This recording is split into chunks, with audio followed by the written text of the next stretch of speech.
Bismillahirrahmanirrahim. Assalamualaikum warahmatullahi wabarakatuh.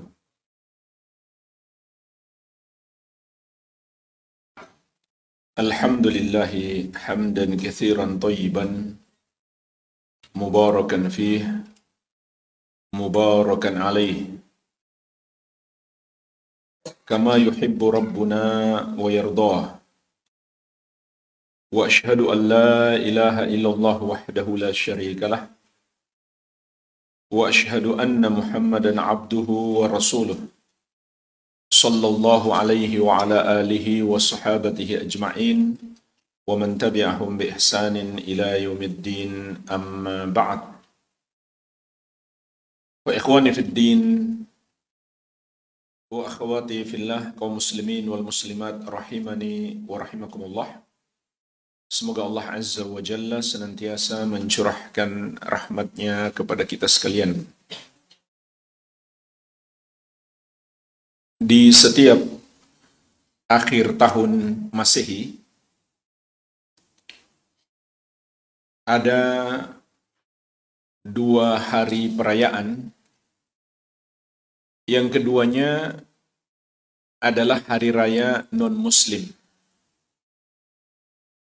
Pertama, hari raya Natal pada tanggal 25 Desember. Kemudian, yang kedua, perayaan Tahun Baru. Tanggal 1 Januari. Yang sudah marak dipersiapkan sejak akhir Desember. Ini juga perayaan umat Nasrani. Makanya penanggalan yang sebentar lagi sudah sampai tahun 2025 itu disebut penanggalan Masehi. Dinisbatkan kepada Al-Masih. Maksudnya adalah Nabi Isa putra Maryam alaihima afdhalus salatu wassalam. Yang mereka sebut Yesus putra Maria. Antum mungkin sedikit bingung ya. Tanggal 25 Desember, bukankah perayaan hari lahirnya juga? Kenapa 1 Januari dinisbatkan juga kepada hari lahir beliau?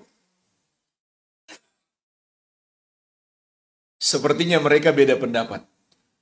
Ada yang mengatakan 25 Desember, ada yang mengatakan 1 Januari. Bahkan baru-baru saya dengar ada yang mengatakan 17 Agustus. Mereka mungkin beda-beda pendapat. Yang jelas, yang paling penting kita ketahui adalah itu hari raya non-Muslim. Maka, di sekitar hari raya ini, sangat disayangkan banyak umat Islam terjerumus dalam berbagai penyimpangan akidah dan akhlak. Apa saja penyimpangan akidah dan akhlak tersebut? Mari kita lihat keterangan para ulama Islam terlebih dahulu tentang hari raya orang kafir atau hari raya non-Muslim. Bagaimana seharusnya umat Islam menyikapi? Diawali dari firman Allah Subhanahu wa taala dalam surat Al-Furqan ayat ke-72. Tentang di antara sifat ibadur Rahman, hamba-hamba Allah Subhanahu wa taala yang Maha Penyayang. Artinya dengan sifat ini Allah yang Maha Penyayang akan menyayangi kita. Di antara sifat ibadur Rahman, Allah Subhanahu wa taala berfirman, وَالَّذِينَ لَا يَشْهَدُونَ الزُّورَ وَإِذَا مَرُّوا بِاللَّغْوِ مَرُّوا كِرَامًا. Dan hamba-hamba Allah yang Maha Penyayang itu tidak menghadiri az-zur, kepalsuan atau kebohongan. Dan apabila mereka melewati al-lagwi, hal yang sia-sia, maka mereka lewat dalam keadaan mulia. Surat Al-Furqan ayat ke-72.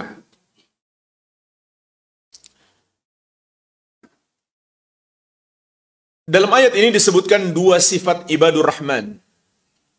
Yang pertama, walladzina la yashhaduna az-zura. Hamba-hamba Allah yang Maha Penyayang itu tidak menghadiri az-zur, kepalsuan atau kedustaan. Maka jemaah sekalian, di antara penafsiran kepalsuan atau kedustaan itu dinukil oleh Imam Ibnu Katsir rahimahullahu ta'ala dari para ulama terdahulu. Seperti dari Abul Aliyah, Tawus, Muhammad bin Sirin, Ad-Dhahhak, Ar-Rabi' bin Anas, dan selain mereka, rahimahumullahu ta'ala, bahwa yang dimaksud dengan kepalsuan atau kedustaan adalah hiya a'yadul musyrikin. Hari raya orang musyrik. Maka ibadur rahman, hamba-hamba Allah yang Maha Penyayang, tidak ikut menghadirinya, tidak ikut serta di dalamnya. Dan itu disebut kepalsuan. Terlebih lagi jamaah sekalian, merayakan hari Natal, hari yang mereka yakini telah lahir anak Allah Subhanahu wa ta'ala ke muka bumi.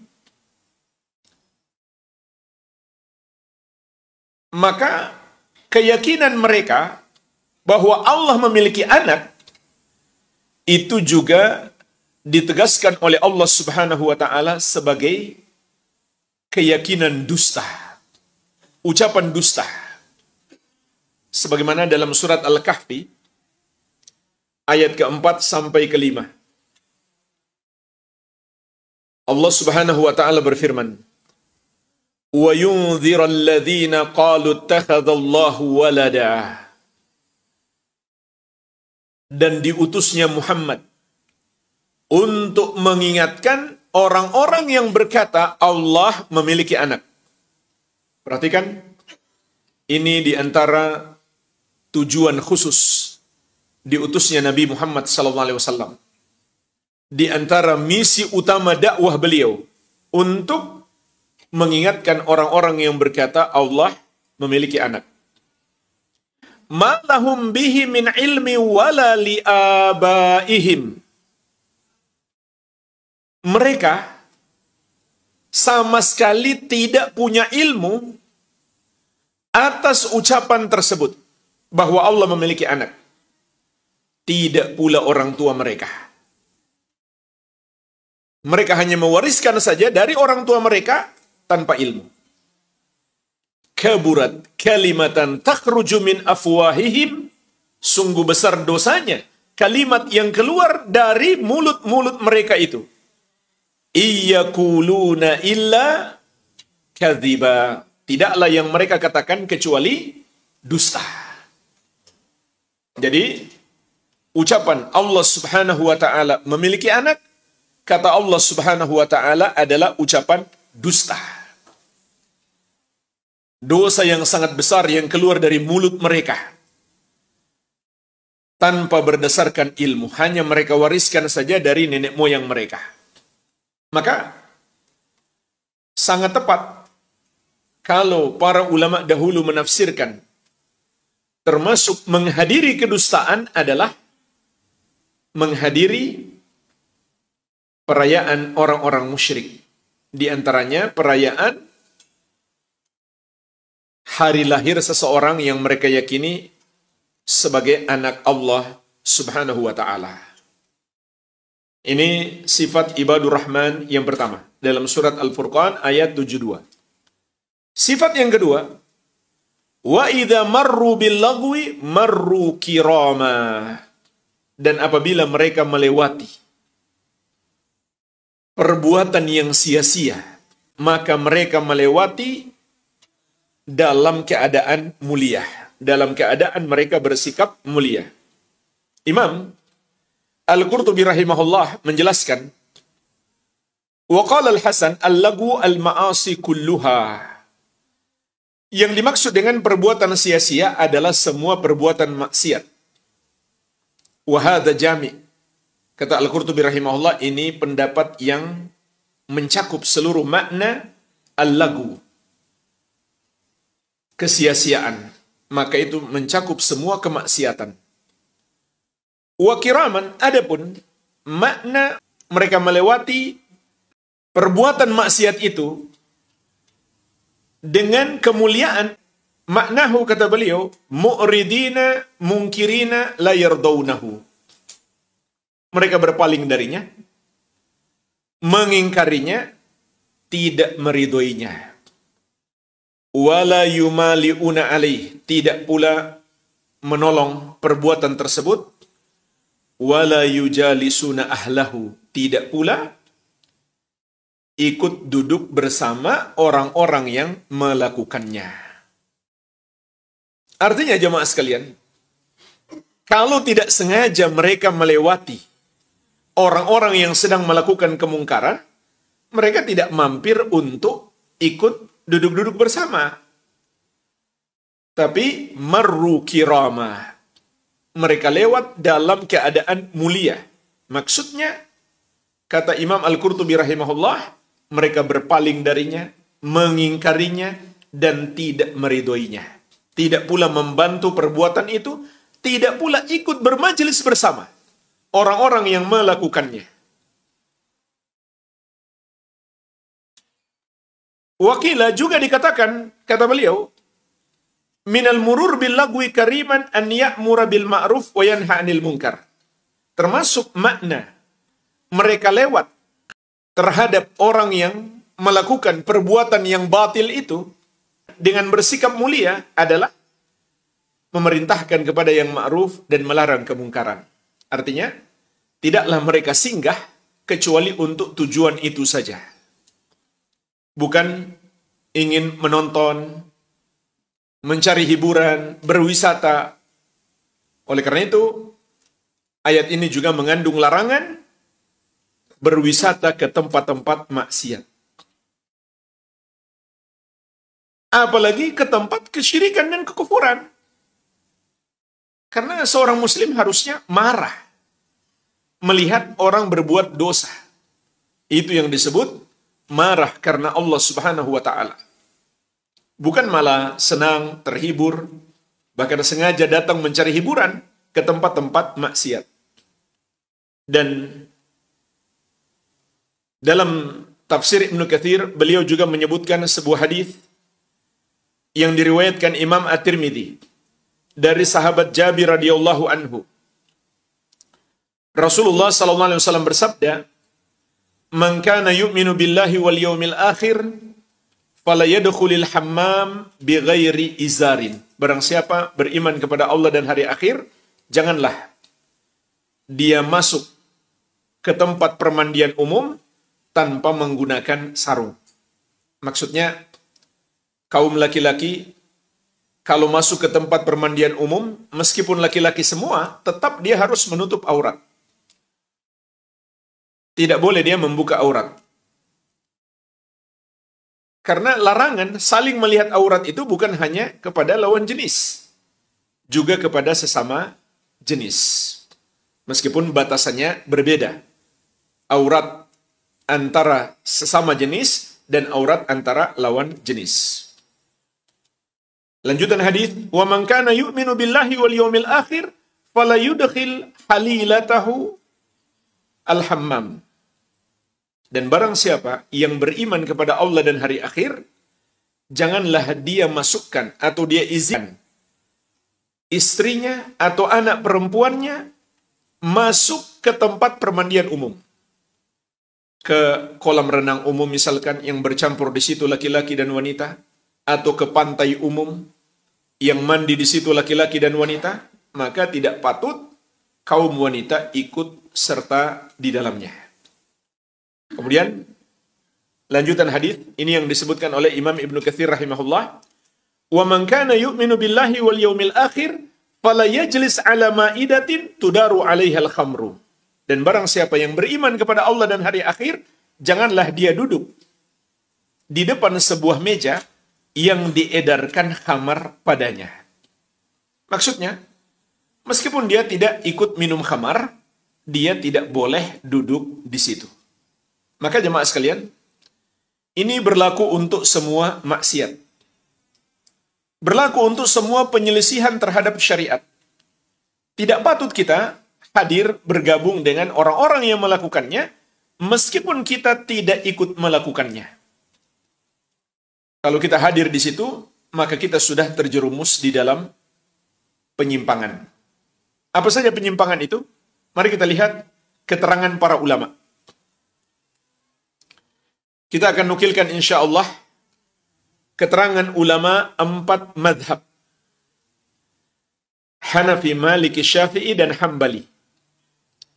Dan ini sekaligus juga bantahan kepada Habib Ali Al-Jufri yang berasal dari Yaman. Ketika beliau membantah Imam Ibnul Qayyim rahimahullah yang telah menukil adanya kesepakatan ulama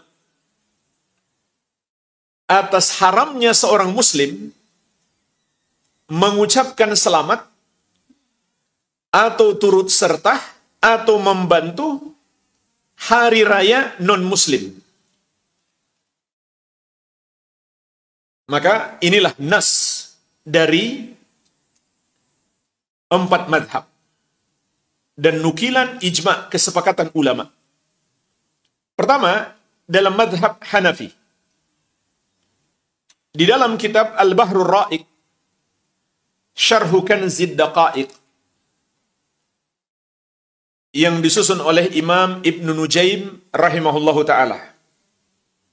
Ini termasuk kitab rujukan utama dalam mempelajari madhab Hanafi. Beliau menukil dari Abu Hafs Al-Kabir. Beliau adalah Imam Abu Hafs Al-Kabir Ahmad bin Hafs Al-Bukhari. Berguru kepada Muhammad bin Al-Hasan Asy-Syaibani. Dan Muhammad bin Al-Hasan Asy-Syaibani adalah murid langsungnya Imam Abu Hanifah rahimahumullahu ta'ala. Dan beliau wafat tahun 217 Hijriah. Berarti beliau hidup pada abad kedua sampai abad ketiga Hijriah. Masih masa-masa keemasan Islam.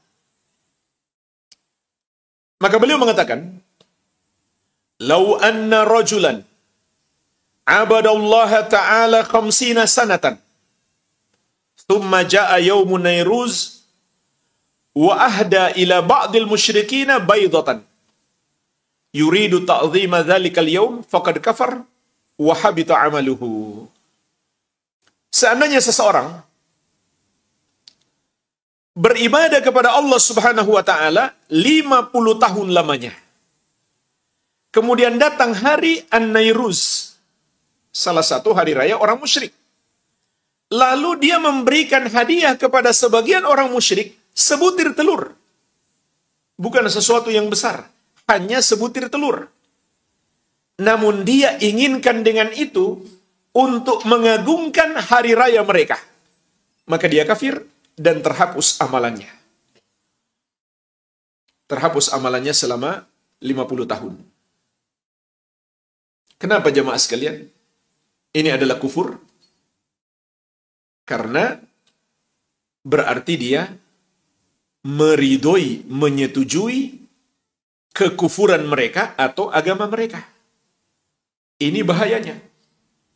Kalau kita ikut mengagungkan hari raya mereka, itu sama saja kita menyetujui kekufuran yang mereka lakukan dan hari raya mereka. Dan dalam agama Islam, kekufuran dalam perayaan Natal itu minimalnya dua. Yang pertama, mereka meyakini Allah punya anak, sehingga mereka bergembira karena mereka yakin anak itu dilahirkan ke dunia.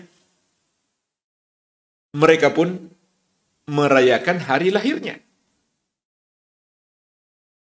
Yang kedua, perayaan mereka tersebut dalam rangka penyembahan kepada beliau, yang mereka istilahkan dengan misa. Itu bukan sekedar acara biasa, tapi itu adalah ritual penyembahan kepada Nabi Isa alaihissalam yang mereka sebut Yesus. Dalam Islam, itu adalah perbuatan dosa terbesar. Mengatakan Allah punya anak dan menyembah kepada selain Allah. Itu disebut dosa kekufuran dan kesyirikan.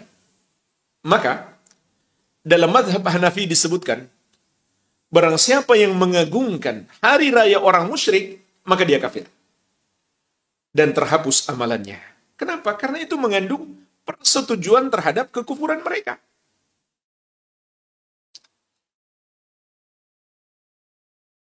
Dan menyetujui kekufuran adalah kekufuran.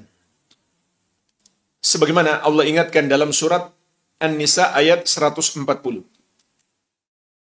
Wa qad nazzala 'alaikum fil kitabi an idza sami'tum ayati llahi yukfaru biha wa yustahza'u biha fala taq'udu ma'ahum hatta yakhudu fi haditsin ghairi innakum idzam mithluhum. Dan sungguh Allah Subhanahu wa taala telah menurunkan kepadamu di dalam Alkitab, apabila kamu mendengarkan ayat-ayat Allah diingkari dan diperolok-olok, maka janganlah kamu duduk-duduk bersama orang-orang yang melakukan dosa kekafiran tersebut, sampai mereka memasuki pembicaraan yang lain. Kalau kamu bersama mereka, kamu kalau begitu sama dengan mereka. Berdasarkan ayat ini, Imam Al-Qurtubi rahimahullahu ta'ala dalam tafsir beliau, begitu pula Imam An-Nawawi rahimahullah dalam Raudatul Talibin mengatakan, ar-ridho bil kufri kufrun. Meridhoi kekafiran adalah kekafiran. Apalagi misalkan kalau seseorang itu memang yakin mereka tidak kafir. Maka ini juga disepakati ulama, tidak ada perbedaan pendapat. Barang siapa tidak menganggap kafir orang kafir atau non-muslim, dia pun menjadi kafir seperti mereka. Di antara nukilan kesepakatan ini disebutkan oleh Al-Qadhi Iyad rahimahullahu ta'ala dalam kitab beliau Asy-Syifa. Wa qailu hadza kullihi kafirun bil ijma' ala kufri man lam yukaffir ahadan minan nasara wal yahud. Wa kullu man faraka dinal muslimin aw waqafa fi takfirihim aw syakka. Dan orang yang mengucapkan ini semuanya menjadi kafir berdasarkan ijma' atas kafirnya orang yang tidak mengkafirkan seorang Nasrani atau Yahudi atau agama apapun selain agama kaum muslimin. Atau dia bersikap abstain, tidak mengkafirkan mereka, tidak pula menganggap mereka beriman. Atau dia ragu mereka kafir atau tidak. Jadi, di sini beliau menukil kesepakatan ulama 3 bentuk kekafiran. Barang siapa yang terjerumus di dalamnya, maka dia menjadi murtad. Sepakat seluruh ulama Islam, tidak ada perbedaan pendapat. Yang pertama, dia tidak mengkafirkan non-muslim. Dia menganggap mereka beriman. Yang kedua, dia bersikap abstain, bersikap netral. Tidak menganggap mereka beriman, tidak pula menganggap mereka kafir. Yang ketiga, dia baru sekedar ragu mereka kafir atau tidak. Maka dia kafir. Karena itu sama saja dia meragukan Al-Quran, As-Sunnah, dan ijma' ulama. Karena Al-Quran, As-Sunnah, dan ijma' ulama telah menyatakan kafirnya semua non-muslim. Maka, siapa yang tidak mengkafirkan mereka, atau sekedar ragu mereka kafir atau tidak, maka dia pun menjadi kafir, Ini disepakati ulama, tidak ada perbedaan pendapat. Jadi ini penyimpangan akidah yang paling berbahaya. Sampai pada tingkat kekufuran.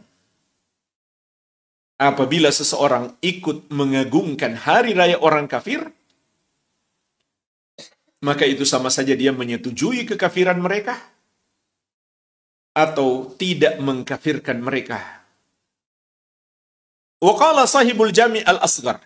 Kemudian lanjutan penjelasan dalam mazhab Hanafi. Berkata penulis Al-Jami' al-Asghar, "Idza ahda yauman Nairuz ila muslimin akhar." Kalau seseorang memberikan hadiah kepada sesama muslim di hari perayaan orang musyrik, hari Nairuz. Atau misalkan seperti sekarang hari Natal, lalu seorang muslim ngasih hadiah kepada sesama muslim. Walam yurid bihi ta'dhimal yaum. Dan dia tidak bermaksud mengagungkan hari Natal itu. Atau hari raya apapun milik non-muslim. Walakin ala ma'tadahu ba'dun nas. Tapi itu sudah menjadi kebiasaan sebagian orang. Apa kebiasaannya? Saling memberi hadiah di hari raya non-muslim. Sama saja ya. Baik hari Natal 25 Desember atau tanggal 1 Januari tahun baru. Keduanya bukan hari raya kita. Maka kalau memberi hadiahnya kepada sesama muslim tanpa bermaksud mengagungkan hari tersebut, dikatakan dalam madhab Hanafi, la yakfur, dia tidak kafir. Walakin yanbaghi lahu an la yaf'al dzalik. Akan tetapi sepatutnya dia tidak melakukan hal tersebut. Fi dzalikal yaum khassatan, pada hari tersebut secara khusus. Wa yaf'aluhu qablahu aw ba'dahu. Hendaklah dia lakukan sehari sebelumnya atau sehari setelahnya. Likai la yakuna tashbihan bi ulaikal qaum, supaya dia tidak terjerumus dalam tasyabbuh, menyerupai orang-orang kafir tersebut. Jadi meskipun kita ngasih hadiah kepada sesama muslim untuk tahun baru, itu tidak dibolehkan. Kenapa? Minimalnya itu tasyabbuh, menyerupai orang-orang kafir. Wa qad qala sallallahu alaihi wasallam, padahal Nabi SAW telah bersabda, "Man tashabbaha biqaumin fahuwa minhum." Barang siapa menyerupai suatu kaum, dia bagian dari mereka. Maka jemaah sekalian, di sini juga kita bisa memetik faidah. Seseorang itu dihukumi tasyabbuh, menyerupai orang kafir, tidak harus dia memiliki niat yang sama. Kita memberi hadiah kepada sesama muslim tidak bermaksud mengagungkan hari Natal atau Tahun Baru. Namun jika bertepatan dengan hari tersebut, maka dalam mazhab Hanafi disebutkan itu sudah termasuk tasyabbuh, menyerupai mereka. Padahal niat kita berbeda. Kita nggak bermaksud merayakan hari raya mereka. Apalagi kalau seseorang bermaksud merayakan hari raya mereka, memuliakan hari raya mereka. Tentu itu lebih parah lagi. Meskipun dia nggak bermaksud demikian, maka dia sudah masuk dalam kategori tasyabbuh, menyerupai orang kafir. Oleh karena itu, Rasulullah SAW melarang kita sholat di dua waktu. Pertama, ketika matahari sedang terbit, sampai dia terbit sempurna. Yang kedua, ketika matahari sedang terbenam, sampai dia terbenam sempurna. Alasannya apa? Hina idzin yasjudu lahal kuffar. Pada saat itu, kata Nabi SAW, orang-orang kafir sedang bersujud kepada matahari. Padahal kita sudah jelas bersujudnya kepada Allah Subhanahu wa Ta'ala. Tapi tetap dilarang oleh Rasulullah SAW untuk melakukan sholat sunnah tanpa sebab di dua waktu tersebut, demi agar kita tidak terjerumus dalam tasyabbuh. Dan inilah penyimpangan akidah yang kedua. Minimalnya tasyabbuh, menyerupai orang-orang kafir. Itu tidak diperlukan niat. Meskipun seseorang tidak berniat menyerupai mereka, kalau dia sudah menyerupai mereka, dia sudah terjerumus dalam dosa tasyabbuh. Namun, para ulama juga menjelaskan, dihukumi tasyabbuh apabila itu adalah ciri khas mereka. Contoh lain yang menjadi ciri khas mereka, di samping hari raya mereka, juga pakaian mereka. Jadi, sama saja dalam urusan agama, ataupun dalam urusan adat keseharian. Seperti cara berpakaian. Tidak boleh kita ikut-ikutan cara berpakaian mereka. Apalagi jika pakaian mereka itu ada kaitannya dengan agama mereka. Contoh, menggunakan topi santa. Itu sudah jelas ciri khas mereka. Maka tidak boleh kita ikut-ikutan melakukannya. Ancamannya sangat berat. Man tashabbaha biqaumin fahuwa minhum. Barang siapa menyerupai suatu kaum, dia bagian dari mereka. Namun hadis ini tidak bermakna dia otomatis kafir, tidak. Tergantung bagaimana bentuknya dia menyerupai mereka. Kalau dia menyerupai dalam kekufuran, maka dia kafir. Kalau dia menyerupai dalam dosa yang tidak sampai kekufuran, maka dia tidak sampai kafir. Namun hadis ini juga bermakna dia terancam dibangkitkan bersama mereka. Kemudian dalam madhab Maliki disebutkan di dalam kitab Al-Madkhal yang disusun oleh Imam Ibnul Hajj Al-Maliki. Ini juga termasuk rujukan utama untuk mempelajari madhab Maliki. Beliau menukil dari Imam Ibnul Qasim. Beliau adalah Abu Abdullah Abdurrahman bin Al-Qasim. Wafat tahun 191 Hijriah. Masih di abad kedua Hijriah. Dan beliau termasuk murid langsungnya Imam Malik. Sama dengan Imam Syafi'i, muridnya Imam Malik. Beliau belajar kepada Imam Malik 20 tahun lamanya. Maka disebutkan, wa min Mukhtasar Al-Wadihah, dari kitab Al-Mukhtasar Al-Wadihah, Su'ila Ibnul Qasim anir rukub fi sufun allati yarkabu fiha an-nasara li'a'yadihim. Imam Ibnul Qasim rahimahullahu ta'ala ditanya tentang bolehkah menaiki kapal yang sedang dinaiki oleh orang-orang Nasrani untuk merayakan hari raya mereka. Fakariha dzalika makhafata nuzuli sukhti alaihim. Maka beliau membenci perbuatan itu. Beliau melarang umat Islam ikut naik ke kapal tersebut karena dikhawatirkan turunnya murka Allah atas mereka, atas orang-orang musyrik. Likufrihim alladhi ijtama'u lahu, disebabkan dosa kekafiran yang karena itulah mereka berkumpul. Jadi jemaah sekalian, di sini kita bisa memetik pelajaran. Tidak boleh kita datang menghadiri atau sekedar berdekatan dengan orang-orang yang sedang merayakan hari raya non-muslim. Hari raya selain hari raya kaum muslimin. Kenapa?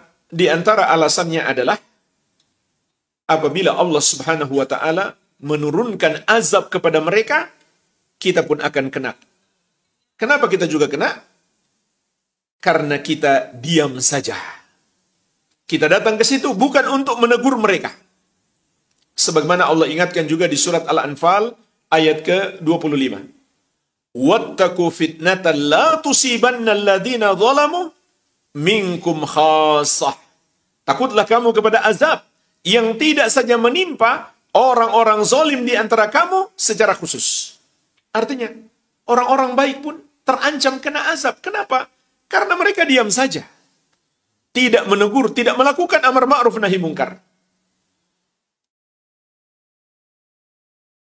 Ini yang perlu kita takutkan jamaah sekalian. Kalau kita datang ke tempat-tempat orang berbuat maksiat, sampai sana cuma nonton saja, cuma diam-diam saja. Kalau Allah turunkan azab, kita pun terancam kena azab, na'udzubillah. Qala wa kariha Ibnul Qasim lil muslim ayyuhdiya ila an-nasrani fi idihi mukafa'atan lahu. Imam Ibnul Qasim rahimahullah juga membenci apabila seorang muslim memberi hadiah kepada Nasrani pada hari rayanya, meskipun sebagai balasan atas perbuatan baik yang dia lakukan.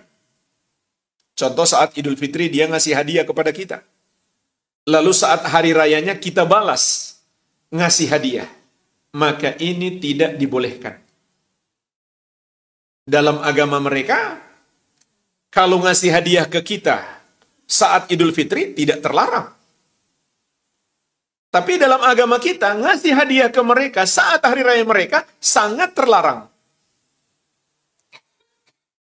Maka tidak boleh jemaah sekalian hanya demi mencari ridho mereka, agar demi mereka nggak tersinggung, lalu kita melanggar syariat Allah Subhanahu wa Ta'ala. Sehingga itu nggak pantas disebut sebagai toleransi. Itu adalah pelanggaran berat terhadap syariat Allah Subhanahu wa Ta'ala. Kemudian beliau mengatakan, wa ra'ahu min ta'dhimi idihi wa aunan lahu ala maslahati kufrihi. Dan Ibnul Qasim rahimahullah memandang bahwa memberi hadiah kepada mereka di hari raya mereka, meskipun hanya untuk membalas kebaikan mereka, sama saja mengagungkan hari raya mereka dan menolong mereka untuk kemaslahatan kekufuran mereka. Untuk kelancaran perbuatan dosa kekufuran yang mereka lakukan. Maka nggak pantas kita membantu mereka berbuat dosa. Ala tara annahu la yahilu lil muslimin ay yabi'u lin nasara syai'an min maslahati dinihim. Tidakkah kamu lihat bahwa tidak halal bagi kaum muslimin untuk menjual apapun bagi umat Nasrani demi kemaslahatan hari raya mereka. Demi keperluan hari raya mereka. Jadi, meskipun jual beli pada dasarnya mubah antara muslim dengan non-muslim, tapi kalau ternyata mereka membeli untuk kemaslahatan agama mereka atau hari raya mereka, maka menjadi haram. La lahman, wala idaman, wala thauban. Maka tidak boleh seorang muslim menjual bagi mereka untuk kepentingan hari raya mereka, tidak daging, tidak pula lauk untuk roti mereka, tidak pula pakaian, wala yu'aruna dabatan, tidak pula meminjamkan untuk mereka kendaraan, wala yu'anuna ala syai'in min dinihim, tidak pula membantu mereka untuk kepentingan apapun dalam agama mereka. Li'anna dzalika minat ta'zim li syirkihim wa aunihim ala kufrihim. Karena membantu mereka termasuk pengagungan terhadap kesyirikan mereka dan menolong mereka melakukan dosa terbesar, yaitu dosa kekafiran. Padahal Allah Subhanahu wa Ta'ala berfirman, wala ta'awanu 'alal itsmi wal udwan. Jangan kamu tolong-menolong dalam dosa dan permusuhan. Jadi, membantu mereka dalam perayaan mereka atau dalam kepentingan agama mereka, apapun itu, tidak dibenarkan oleh syariat. Berarti, kalau tidak terkait dengan agama mereka, boleh kita bantu. Contoh, mereka lapar, kita kasih makan. Mereka butuh obat-obatan, kita kasih obat-obatan. Mereka butuh pinjaman duit, kita kasih pinjaman duit. Maka itu dibolehkan. Itu pun masih dengan syarat. Tidak boleh kita memberikannya karena kita punya kecintaan atau loyalitas kepada mereka. Dan tidak boleh pula kita membantu orang kafir yang memusuhi Islam dan kaum muslimin. Jadi syarat membantu orang kafir itu ada 3. Syarat yang pertama, hanya dalam urusan dunia. Tidak boleh dalam urusan agama mereka. Kalau dalam urusan agama mereka, maka itu termasuk menolong dalam dosa. Karena agama mereka adalah kekufuran. Seorang muslim tidaklah pantas berbasa-basi dengan kekufuran dan kesyirikan. Yang kedua, kita membantu mereka bukan atas dasar mencintai dan loyalitas kepada mereka. Karena tidak pantas kita mencintai dan bersikap loyal kepada orang-orang yang Allah benci. Itu adalah sifatnya orang munafik. Yang Allah sebutkan di surat An-Nisa ayat 138-139. Basyiril munafiqina bi anna lahum adzaban alima alladzina yattakhiduna al-kafirina awliya'a min dunil mu'minin. Kabarkan kepada orang-orang munafik itu, bagi mereka azab yang pedih, yaitu orang-orang yang menjadikan orang-orang kafir sebagai wali-wali mereka, sebagai orang-orang yang mereka cintai dan mereka serahkan loyalitas mereka selain orang-orang yang beriman. Syarat yang ketiga, yang kita bantu itu bukan orang kafir yang memusuhi Islam dan kaum muslimin. Sebagaimana Allah ingatkan dalam surat Al-Mumtahanah ayat ke-8. La yanhakumullahu 'anil ladzina lam yuqatilukum fid din wa lam yukhrijukum min diyarikum an tabarruhum wa tuqsitu ilaihim innallaha yuhibbul muqsitin. Allah tidak melarang kalian untuk berbuat baik kepada orang-orang kafir yang tidak memerangi kalian karena agama kalian, tidak pula mengusir kalian dari negeri kalian, dan berbuat adil kepada mereka. Sesungguhnya Allah mencintai orang-orang yang berbuat adil. Kemudian dikatakan dalam madhab Maliki, wa yanbaghi lis-salatin an yanhaul muslimina an dzalik. Sepatutnya bagi para penguasa melarang kaum muslimin melakukan itu, yaitu terlibat dalam hari raya non-muslim. Ini termasuk kewajiban penguasa, harus melarang kaum muslimin melakukan hal tersebut. Bukan malah menganjurkan, bukan malah ikut-ikutan dan mengatakan itu sebagai sebuah toleransi. Tidak, itu bukan toleransi. Itu adalah kemunafikan. Di dalam Islam, itu bukan sebuah toleransi. Itu kebablasan toleransinya. Kemudian kata beliau, wa huwa qaulu Malik wa ghairihi lam a'lam ahadan ikhtalafa fi dzalik. Dan ini juga pendapat Imam Malik dan selain beliau, bahkan saya tidak mengetahui adanya perbedaan pendapat ulama dalam masalah ini. Artinya, ulama sepakat tidak ada perbedaan pendapat. Tidak boleh seorang muslim terlibat dalam hari raya non-muslim. Tidak boleh pula menunjukkan persetujuan, pengagungan, pemuliaan terhadap hari raya mereka. Karena itu sama saja dia menyetujui dan mengagungkan atau memuliakan perbuatan dosa terbesar yang paling dimurkai oleh Allah Subhanahu wa taala, yaitu dosa kesyirikan dan kekufuran. Jadi ini juga termasuk penyimpangan akidah, yaitu menolong dalam berbuat dosa. Berikutnya, dalam mazhab Syafi'i disebutkan oleh Imam Ad-Damiri. Beliau adalah Abul Baqa Muhammad bin Musa bin Isa bin Ali Al-Kamal. Wafat tahun 808 Hijriah. Dalam kitab beliau, An-Najmul Wahhaj fi Syarhil Minhaj. Ini adalah kitab syarah Al-Minhaj yang disusun oleh Imam An-Nawawi. Dalam sebuah pasal, yaitu pasal At-Ta'zir, hukuman yang harus diberikan oleh penguasa kepada masyarakat,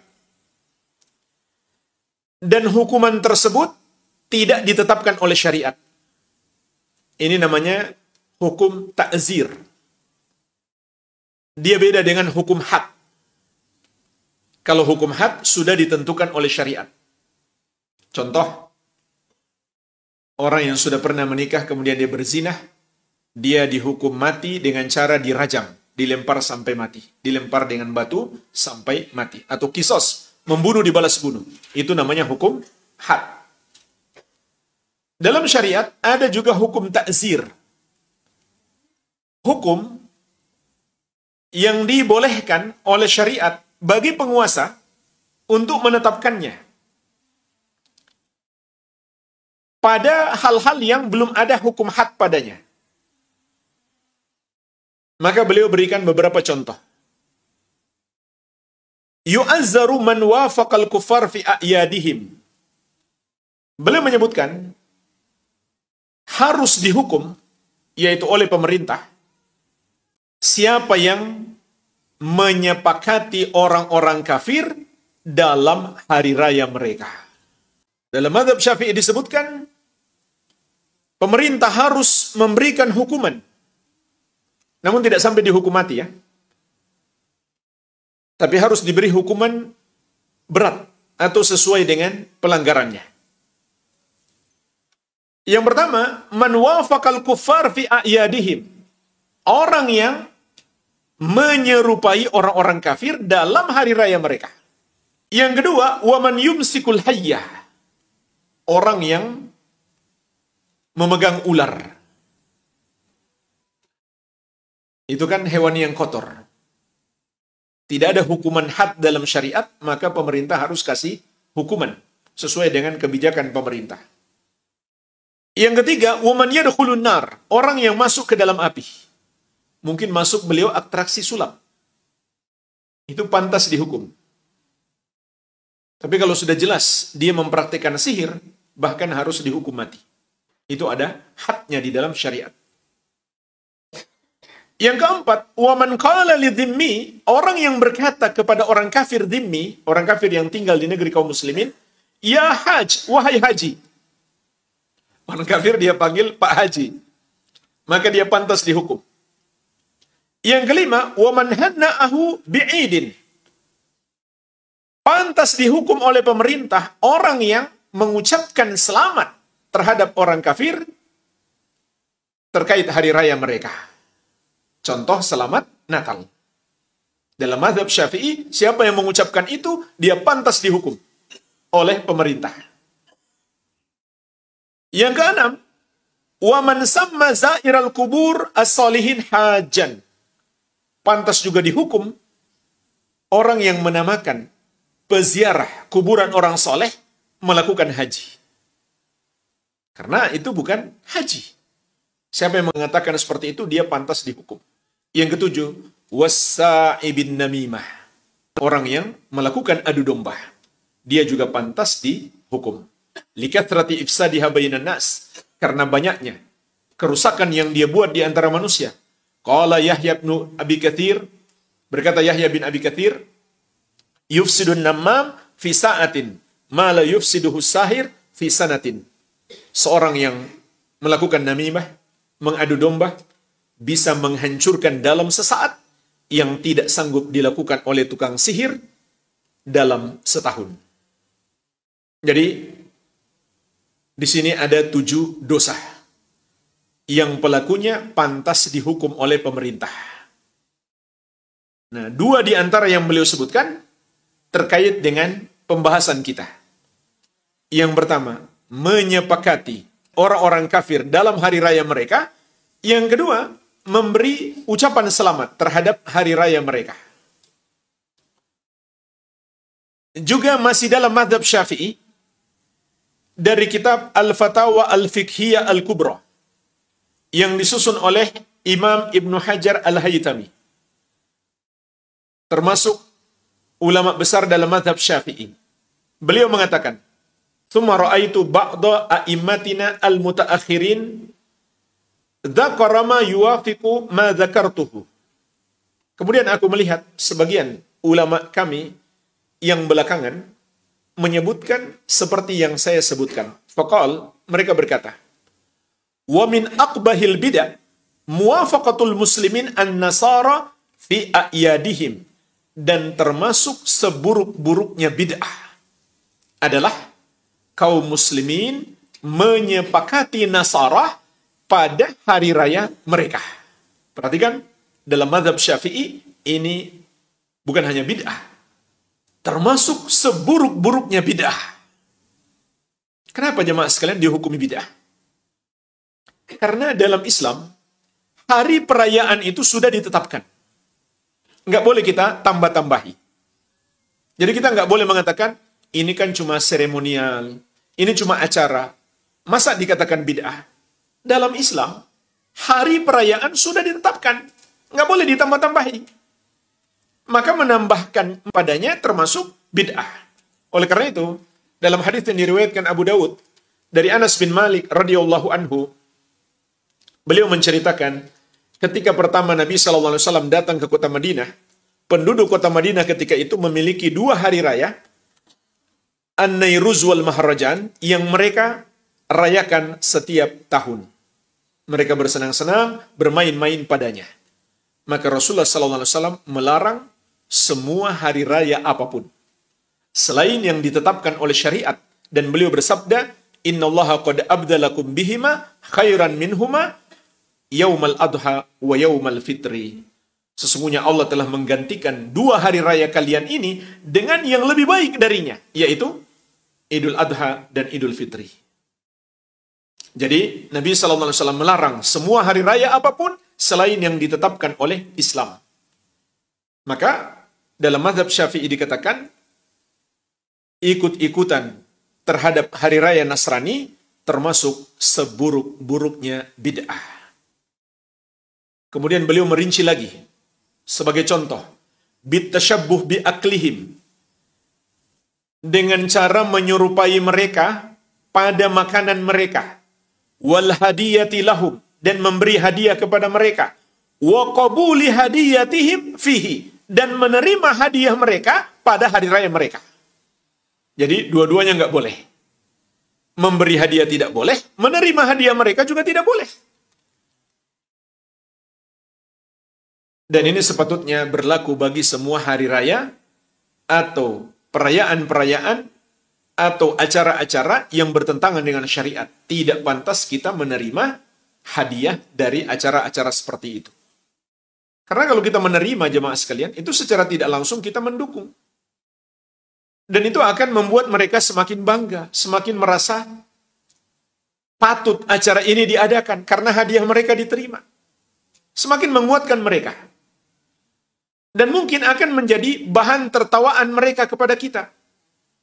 Kita katanya mengharamkan acara tersebut. Ternyata dikasih hadiah, dia terima juga. Maka kita akan ditertawakan oleh mereka. Jadi jangan kita terima. Wa aktsarun nasi i'tina'an bidzalik al-misriyun, dan kebanyakan yang memperhatikan masalah ini adalah orang-orang Mesir. Wa qad qala sallallahu alaihi wasallam, dan Nabi sallallahu alaihi wasallam telah bersabda, man tashabbaha biqaumin fahuwa minhum. Barang siapa menyerupai suatu kaum, dia bagian dari mereka. Hadis ini juga digunakan di dalam mazhab Syafi'i. Di samping itu bid'ah, menambah-nambah di dalam agama, itu juga tasyabbuh, menyerupai orang-orang kafir. Dan berbuat bid'ah itu sudah dimaklumi dosa yang sangat besar. Rasulullah SAW memberi peringatan keras. Iyyakum wa muhdatsatil umur. Jauhilah oleh kalian perkara-perkara baru dalam agama. Fa inna kulla muhdatsatin bid'ah. Karena sesungguhnya setiap yang baru dalam agama itu adalah bid'ah. Wa kulla bid'atin dolalah. Dan setiap bid'ah itu sesat. Dalam hadis yang lain, wa kulla dolalatin finnar, dan setiap yang sesat tempatnya di neraka. Rasulullah SAW juga bersabda, man amila amalan laisa alaihi amruna fahuwa raddun. Barang siapa mengerjakan satu amalan yang tidak ada padanya petunjuk dari kami, maka amalan tersebut tertolak. Karena itu amalan yang buruk. Maka bid'ah harus kita jauhi, apalagi yang mengandung tasyabbuh, penyerupaan kepada orang-orang kafir. Kemudian kata beliau, bal qala Ibnul Hajj, bahkan berkata Ibnul Hajj, ini beliau menukil dari madhab Hanafi. Dan Imam Nawawi dalam Raudatul Talibin mengatakan, kebanyakan yang dianggap sebagai pembatal keislaman dalam mazhab Hanafi itu disepakati oleh mazhab Syafi'i, kecuali sedikit saja yang mereka beda pendapat. Maka ini diantaranya mazhab Syafi'i menukil dari mazhab Hanafi, artinya mereka menyepakati apa yang disebutkan oleh mazhab Hanafi. La yahilu li muslimin an yabi'a nasraniyan syai'an min maslahati idihi. Tidak halal bagi seorang muslim menjual sesuatu kepada umat Nasrani demi kepentingan hari raya mereka. Artinya, kalau hanya untuk jual beli urusan dunia, tidak ada masalah. Boleh. Tapi ketika itu sudah mencakup kepentingan agama mereka, hari raya mereka, maka menjadi haram. Ini disepakati oleh mazhab Syafi'i terhadap mazhab Hanafi. La lahman, wala adaman, wala thauban. Tidak menjual daging, tidak pula lauk untuk roti mereka, tidak pula pakaian. Wala yu'aruna syai'an walau dabbatan. Tidak pula meminjamkan kepada mereka sesuatu untuk kepentingan hari raya mereka, meskipun hanya sebuah kendaraan. Idh huwa mu'awanatun lahum ala kufrihim. Karena itu sama saja menolong mereka untuk melakukan dosa kekafiran. Ini poin yang perlu kita pahami. Kenapa nggak boleh kita menjual kepada mereka untuk kepentingan hari raya mereka? Tidak boleh pula sekedar meminjamkan kepada mereka, karena itu sama saja menolong mereka melakukan dosa kekafiran. Dan kalau di hati seseorang ada persetujuan, dia melakukan itu karena dia memang setuju terhadap kekufuran itu, atau dia mengagungkan kekufuran itu, maka dia menjadi kafir seperti mereka.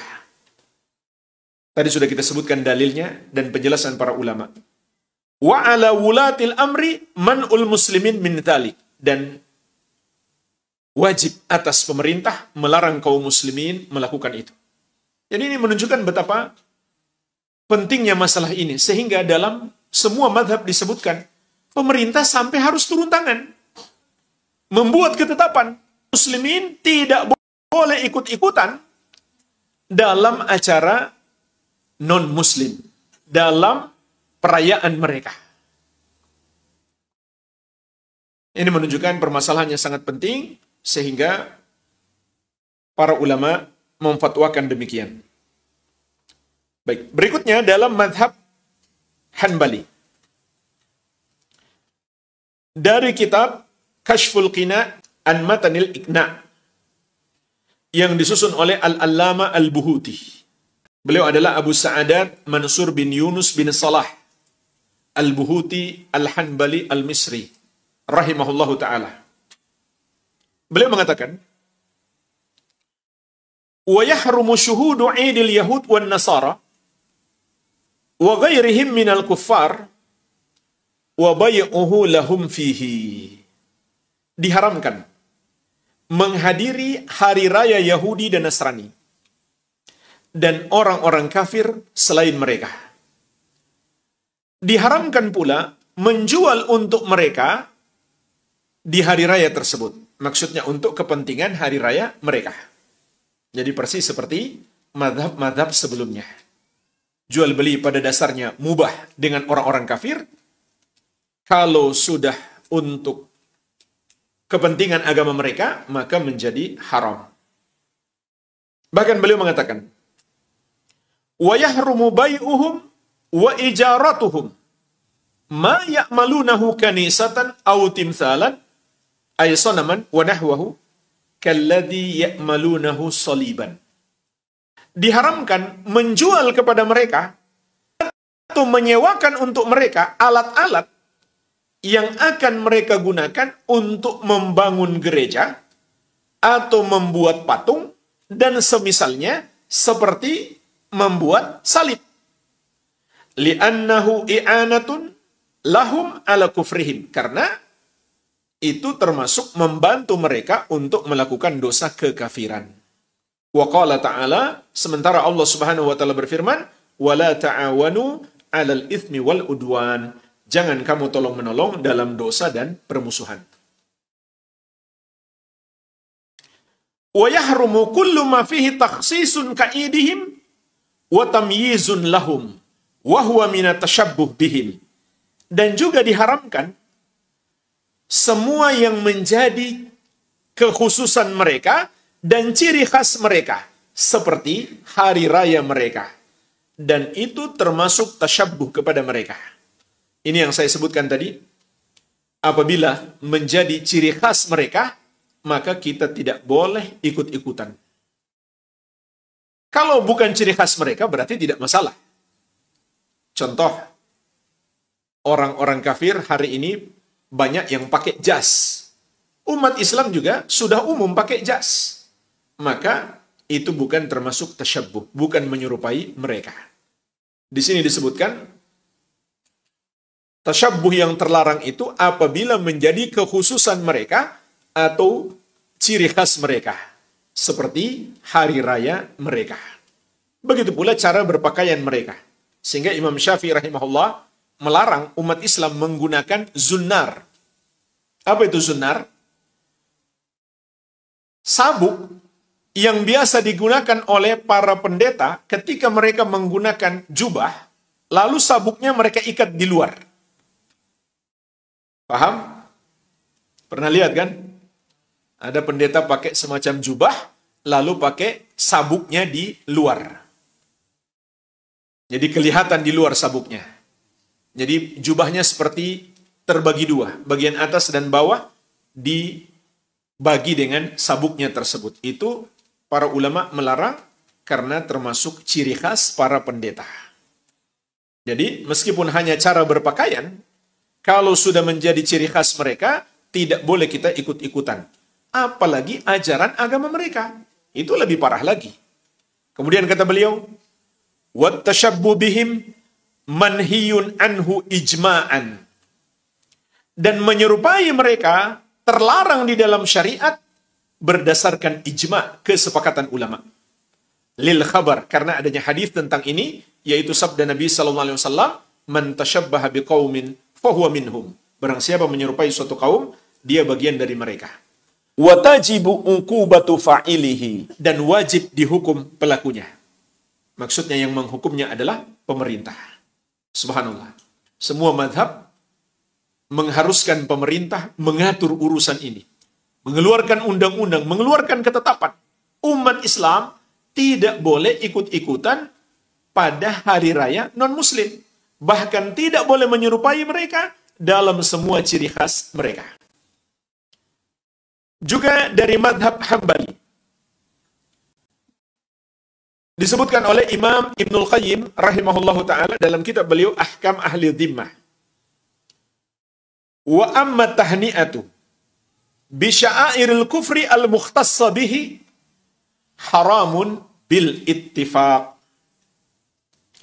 Adapun mengucapkan selamat terhadap syiar-syiar kekufuran yang khusus baginya, maka itu haram berdasarkan kesepakatan ulama. Tidak ada perbedaan pendapat. Beliau juga mengatakan tentang ucapan selamat Natal kepada umat Nasrani. Wa huwa bimanzilati ayyuhanni'ahu bisujudihi lis-salib. Itu sama saja dia memberi selamat kepada orang Nasrani atas sujudnya kepada salib. Bal dzalika a'dhamu itsman indallah wa ashaddu maqtan min at-tahni'ati bisyurbil khamr. Bahkan itu lebih besar dosanya di sisi Allah dan lebih besar kemurkaannya di sisi Allah daripada mengucapkan selamat terhadap orang yang minum khamar. Wa qatlin nafs, dan membunuh jiwa. Wartikabil farj al-haram wa nahwihi, dan orang yang berzina dan semisalnya. Artinya jemaah sekalian, kalau orang yang minum khamar, membunuh, berzina, begitu pula korupsi, nggak pantas kita ucapkan selamat. Ketika dia mau menenggak khamar, kita katakan, selamat minum. Kan nggak pantas. Harusnya kita nasihati dia. Jangan diminum. Bertobatlah kepada Allah subhanahu wa ta'ala. Maka kata beliau, mengucapkan selamat Natal itu lebih besar dosanya. Karena sama saja kita mengucapkan selamat terhadap sujudnya dia kepada salib. Menuhankan Nabi Isa alaihissalam. Itu dosa dalam Islam lebih besar daripada semua dosa-dosa besar. Karena itu termasuk kesyirikan dan kekufuran. Imam Ibnu Qayyim rahimahullahu taala juga mengatakan, "Wala yajuzu lil muslimin mumalatuhum alaih wala musa'adatuhum wala al-hudur ma'ahum bittifaqi ahli ilmi alladzina hum ahluhu." Maka tidak boleh bagi kaum muslimin membantu perayaan non-muslim, menolong mereka dalam melakukannya, dan hadir bersama mereka pada acara tersebut berdasarkan kesepakatan ulama yang benar-benar ulama, kata beliau. Karena memang ada para penyesat umat yang dianggap ulama yang membolehkan kaum muslimin melakukannya. Sehingga beliau sampai menekankan, ini kesepakatan ulama yang benar-benar ulama. Wa qad sarraha bihil fuqaha min atba'il a'immatil arba'ah fi kutubihim.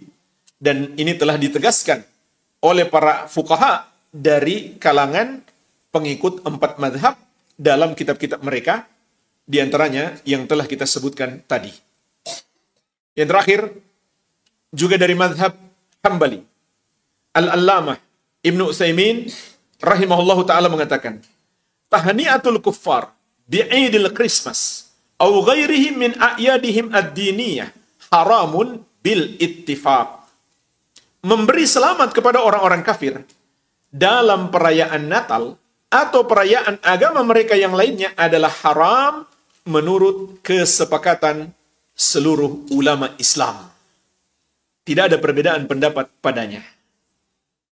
Oleh karena itu, Majelis Ulama Indonesia sejak masa ketuanya Buya Hamka rahimahullah juga telah mengeluarkan fatwa haram.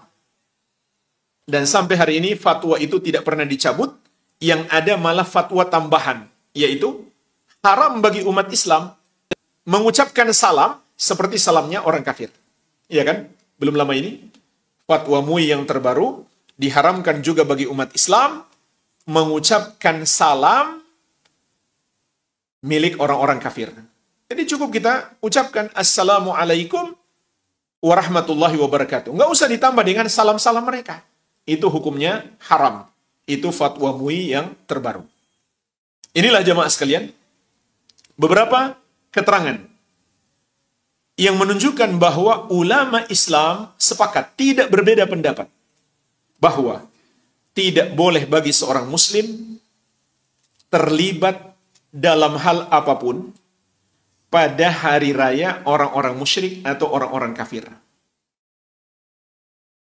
Baik ikut hadir dalam perayaannya, atau membantu mereka supaya sukses perayaannya, supaya lancar, atau sekedar mengucapkan selamat, menunjukkan sebuah apresiasi, penghargaan, persetujuan. Ulama Islam tidak berbeda pendapat, itu hukumnya haram. Bahkan kalau disertai dengan persetujuan hati, pengagungan hati, disebutkan dalam mazhab Hanafi, itu adalah kekufuran.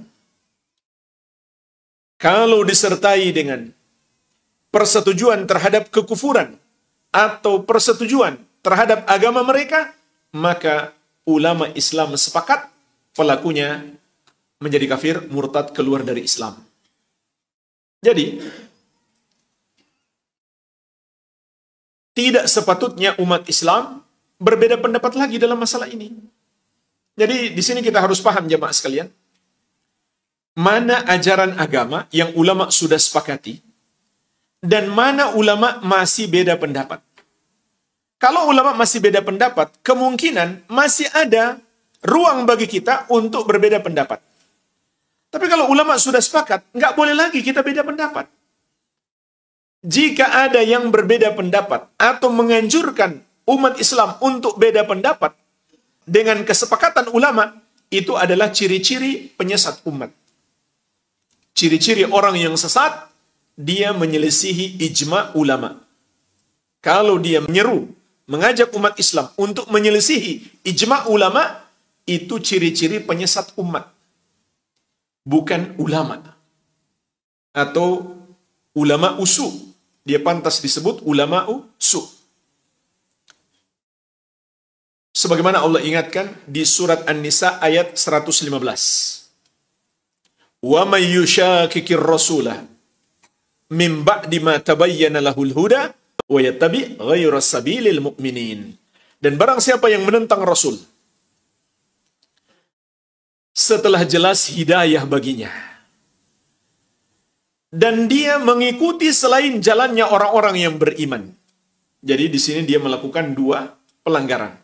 Yang pertama menentang Rasul, yang kedua menyelisihi orang-orang yang beriman. Para ulama ahli tafsir menjelaskan maksudnya adalah dia menyelisihi ijma' orang yang beriman. Terutama ijma'nya para sahabat Nabi SAW. Maka apa yang Allah akan timpakan kepadanya? Dua hukuman. Yang pertama, nuwallihi ma tawalla. Kami akan palingkan dia kepada kesesatan yang telah dia pilih tersebut. Jadi jemaah sekalian, kesesatan itu adalah hukuman dari Allah Subhanahu wa taala atas orang yang menyelisihi Rasul sallallahu alaihi wasallam atau menyelisihi ijma'. Kemudian hukuman yang kedua, wa nuslihi jahannama wa sa'at masira, dan kami akan masukkan dia ke neraka jahanam, dan itulah seburuk-buruknya tempat kembali. Rasulullah sallallahu alaihi wasallam bersabda, "Innallaha la yajma'u ummati 'ala dhalalah." Sesungguhnya Allah tidak akan menjadikan umatku bersepakat di atas kesesatan. Sehingga kalau ulama Islam sudah sepakat, maka itu sudah pasti kebenaran. Yang menyelisihinya adalah kesesatan. Jadi ini di antara ciri-ciri orang sesat. Dia menyelisihi ijma' ulama. Di antara ciri-ciri penyesat umat yang menyeru umat Islam untuk menyelisihi ijma' ulama. Sering saya berikan contoh, jamaah sekalian, yang mudah kita pahami. Ulama sepakat, ijma', sholat 5 waktu itu wajib. Andai ada orang yang dianggap ulama, dianggap kiai besar, ustadz besar, kemudian mengatakan, setelah saya teliti, ternyata sholat subuh sunnah. Maka kita pasti mengatakan dia salah. Biar dia datangkan banyak dalil Al-Quran dan hadis, pasti kita katakan dia nggak mungkin benar. Kalau pemahamannya bertentangan dengan ijma' ulama. Dan ini berlaku atas semua ijma' ulama, bukan hanya dalam masalah sholat 5 waktu. Semuanya. Termasuk dalam hal ini, ulama sepakat, tidak ada perbedaan pendapat, haram hukumnya seorang muslim terlibat dalam hari raya non-muslim, atau mengucapkan selamat terhadap mereka, maka itu kebenaran yang pasti, yang menyelisihinya pasti salah. Jadi jemaah sekalian, dari sini kita bisa menyimpulkan beberapa penyimpangan akidah. Yang pertama, sampai pada tingkat kekufuran dan kesyirikan. Yaitu apabila kehadiran umat Islam atau keterlibatan umat Islam dalam hari raya non-muslim atau mengucapkan selamat kepada mereka didasari oleh persetujuan terhadap agama mereka, keridoan terhadap kekufuran yang mereka lakukan, atau pengagungan terhadap kesyirikan mereka. Maka itu juga termasuk kekufuran, termasuk pembatal keislaman. Ini yang pertama. Yang kedua, tasyabbuh, menyerupai mereka. Meskipun belum sampai pada tingkat kekufuran, karena dia nggak ridho, dia tidak menyetujui, tidak pula mengagungkan kesyirikan mereka, minimalnya dia sudah terjerumus dalam dosa tasyabbuh, menyerupai mereka. Dan termasuk juga yang perlu saya ingatkan, ada nas secara khusus dalam syariat larangan meniup trompet. Dalam sebuah hadis yang diriwayatkan Abu Daud tentang kisah sebelum Allah Subhanahu wa taala mensyariatkan azan. Maka Nabi sallallahu alaihi wasallam mengajak umat Islam bermusyawarah. Bagaimana memanggil orang sholat? Sebagian mengusulkan menancapkan bendera. Tapi Nabi sallallahu alaihi wasallam menolak. Lalu datang usulan yang kedua. Dzukira lahu al-kun'u. Disebutkan kepada Nabi sallallahu alaihi wasallam bagaimana kalau meniup trompet. Maka Nabi SAW menolak. Apa alasannya? Kata beliau, huwa min amril Yahud. Itu termasuk kebiasaan Yahudi. Kemudian masuk usulan yang ketiga. Diusulkan kepada Nabi SAW agar membunyikan lonceng. Maka beliau SAW menolak dan beliau bersabda, huwa min amrin Nasara. Itu termasuk kebiasaan Nasrani. Jadi Nabi SAW melarang kita menyerupai orang-orang kafir dalam semua hal yang merupakan ciri khas mereka. Dan tentu juga tidak disyariatkan dalam agama kita. Jadi jemaah sekalian, kesimpulannya, larangan tasyabbuh ada 3 kriteria. Kriteria yang pertama, sesuatu itu merupakan ciri khas mereka. Ciri khas orang kafir. Sama saja, dalam urusan agama mereka, ataupun adat kebiasaan mereka. Kita nggak boleh ikut-ikutan. Yang kedua, tidak disyariatkan dalam agama kita. Kalau disyariatkan dalam agama kita, dan kita niatkan untuk mengamalkan agama kita, tentu itu bukan tasyabbuh. Yang ketiga, bukan syarat tasyabbuh harus disertai niat untuk tasyabbuh. Kalau itu sudah menjadi ciri khas mereka, meskipun niat seseorang bukan untuk tasyabbuh, maka dia sudah terjerumus dalam dosa tasyabbuh.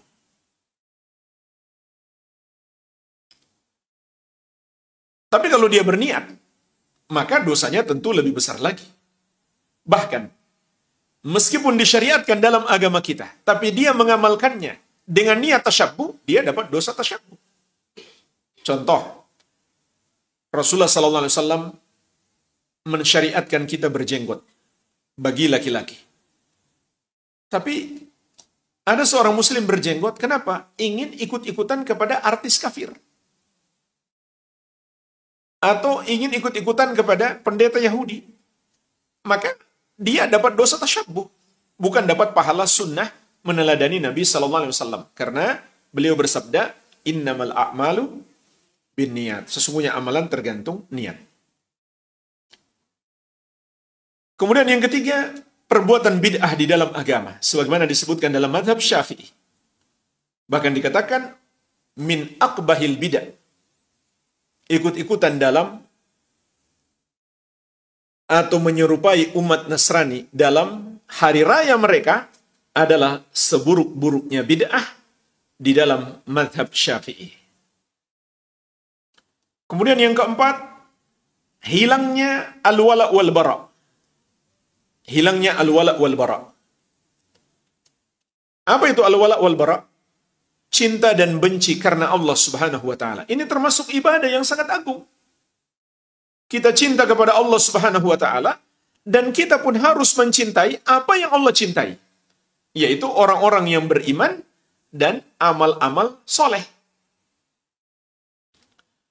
Kita pun harus membenci apa yang Allah benci, yaitu orang-orang kafir dan perbuatan dosa kekafiran mereka, serta para pelaku dosa dan dosa-dosa mereka. Ini namanya cinta dan benci karena Allah Subhanahu wa ta'ala. Rasulullah SAW bersabda, man ahabba lillah wa abghada lillah wa a'ta lillah wa mana'a lillah faqad istakmala al-iman. Barang siapa mencintai karena Allah, membenci karena Allah, memberi karena Allah, menahan karena Allah, maka dia telah menyempurnakan keimanan. Dan Allah Subhanahu wa taala mengingatkan, bersikap loyal kepada orang-orang kafir itu adalah kemunafikan. Mencintai orang-orang kafir, condong terhadap amalan-amalan mereka itu adalah kemunafikan, bukan toleransi. Basyiril munafiqina bi anna lahum adzaban alima alladzina yattakhiduna al-kafirina awliya'a min dunil mu'minin. Kabarkan kepada orang-orang munafik itu, bagi mereka azab yang pedih, yaitu orang-orang yang menjadikan orang-orang kafir sebagai wali mereka, yaitu sebagai orang-orang yang mereka cintai dan mereka serahkan loyalitas selain orang-orang yang beriman. Berikutnya juga jemaah sekalian, tidak sedikit terjadinya kerusakan akhlak pada perayaan-perayaan non-muslim. Seperti dalam perayaan Tahun Baru. Mereka mengadakan pesta-pesta campur baur laki-laki dan perempuan. Membuka aurat. Bahkan, mohon maaf, ini sebuah fakta yang patut kita menjadi lebih perhatian dalam menjaga keluarga kita. Di malam Tahun Baru. Mohon maaf, kondom laku keras. Ini benar-benar dijadikan kesempatan oleh iblis dan bala tentaranya untuk menjerumuskan manusia dalam dosa.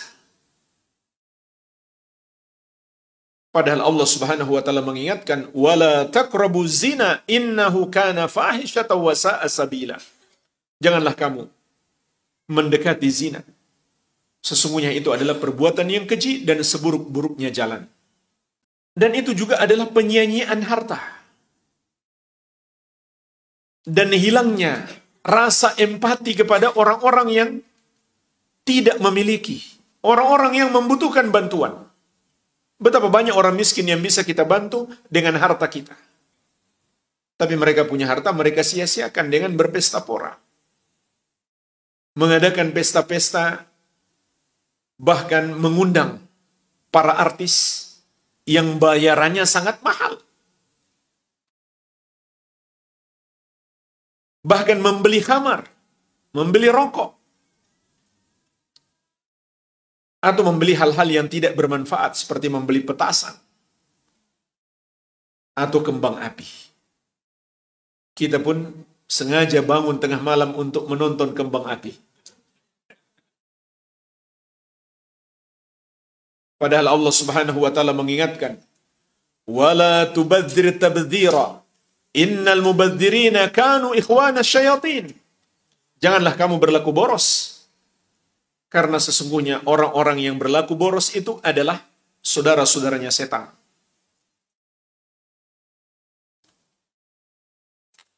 Dan sudah pasti itu mengandung kezaliman. Suara musiknya, suara petasannya. Dan ada orang yang kena kembang api sampai terluka. Bahkan ada yang meledak. Membuat kebakaran besar dengan petasan itu. Ini adalah suatu kezaliman. Yang kelak, kalau pelakunya tidak bertobat kepada Allah Subhanahu wa taala di dunia dan minta pemaafan kepada orang yang dia zalimi, maka urusannya akan panjang sampai di akhirat. Andai dia melakukan kebaikan-kebaikan, maka kebaikannya akan diberikan kepada orang yang dia zalimi. Kalau nggak cukup, dosa orang yang dia zalimi ditimpakan kepadanya.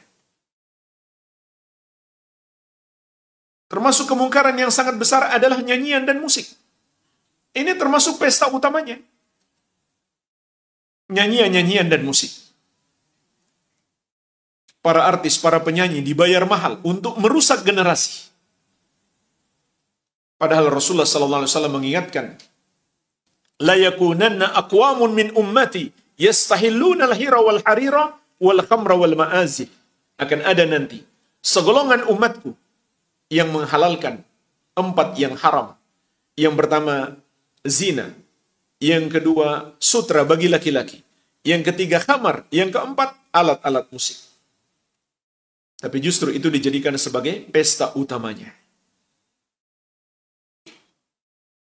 Sampai-sampai sangat disayangkan, hampir tidak ada bedanya antara negeri-negeri kaum muslimin dan negeri-negeri orang kafir di malam Tahun Baru. Kecuali alhamdulillah, Makkah dan Madinah. Tidak ada perubahan. Sama seperti hari-hari sebelumnya. Harusnya seperti itu. Kita anggap Tahun Baru itu biasa saja. Sama seperti hari-hari sebelumnya. Nggak boleh pula kita misalkan mengumpulkan orang untuk bikin Tahun Baru Islami. Caranya bagaimana? Berkumpul di masjid, berzikir berjamaah. Maka ini juga termasuk bid'ah mengada-ada di dalam agama. Tidak ada contoh dari Rasulullah Sallallahu Alaihi Wasallam. Apalagi sampai menentukan ini ada zikir atau doa khusus tutup tahun. atau doa dan zikir khusus pembuka tahun. Padahal tahunnya saja bukan tahun Islam. Jangankan tahun mereka, penanggalan atau tahun Islam pun kita nggak disuruh untuk merayakan. Itu juga termasuk bid'ah, mengada-ada dalam agama. Bagaimana lagi apabila itu tahun atau penanggalan orang-orang kafir. Dan ini juga termasuk kelemahan kita yang harus kita akui bersama. Kita masih menggunakan penanggalan mereka. Dan itu juga termasuk tasyabbuh. Termasuk juga kemungkaran jemaah sekalian adalah begadang malam. Ini termasuk minimalnya hal yang sia-sia. Dan kata sahabat yang mulia Abu Barzah Al-Aslami radhiyallahu anhu, wa kana yakrahu an-naum qablaha wal haditha ba'daha. Nabi sallallahu alaihi wasallam tidak suka tidur sebelum Isya, tidak pula suka mengobrol setelah Isya. Kecuali obrolan yang sangat penting. Kalau nggak penting, apalagi cuma nunggu pingin lihat kembang api, maka itu tidak bagus dilakukan oleh seorang muslim. Nabi SAW tidak suka begadang malam. Kenapa? Karena akan menyulitkan kita untuk bangun sholat tahajud. Dan yang lebih berbahaya lagi, kalau kita nggak sholat subuh. Atau minimalnya terlambat sholat subuh gara-gara begadang malam untuk perayaan tahun baru. Kita khawatirkan itu masuk dalam kategori sengaja menunda sholat. Bukan karena uzur. Kalau ada orang tertidur,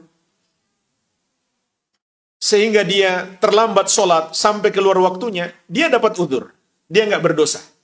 Tapi kalau sengaja begadang malam, tanpa ada alasan yang dibenarkan syariat, maka kita harus takut, khawatir, jangan-jangan kita nggak dapat uzur untuk melakukan sholat sampai di luar waktu. Dan kalau nggak sholat sama sekali, ini sangat berbahaya. Karena Rasulullah SAW mengingatkan kita, inna baina rajul wa baina syirki wal kufri tarkas sholah. Sesungguhnya batas antara seseorang dengan kesyirikan dan kekufuran adalah meninggalkan sholat. Kemungkaran yang paling minimal jamaah sekalian yang terjadi di malam tahun baru adalah orang-orang lupa dengan kematian. Padahal Nabi SAW memerintahkan kepada kita, aktiru dzikra hadzimil ladzat. Perbanyaklah mengingat pemutus segala kelezatan dunia ini. Nabi SAW mengingatkan kita, kematian akan memutuskan semua kenikmatan dunia kita. Tidak ada kekayaan dan kemewahan dunia yang kita bawa ke alam kubur. Beliau bukan hanya menyuruh kita ingat mati, tapi perbanyak ingat mati. Ketika Nabi SAW ditanya, wa ayyul mu'minina akyas, orang mukmin manakah yang paling cerdas? Maka beliau menjawab, aktsaruhum lil mauti dzikra wa ahsanuhum lima ba'dahu istidadan ulaikal akyas. Orang mukmin yang paling cerdas itu adalah yang paling banyak mengingat mati dan paling baik persiapannya untuk kehidupan setelah mati. Mereka itulah orang-orang yang cerdas.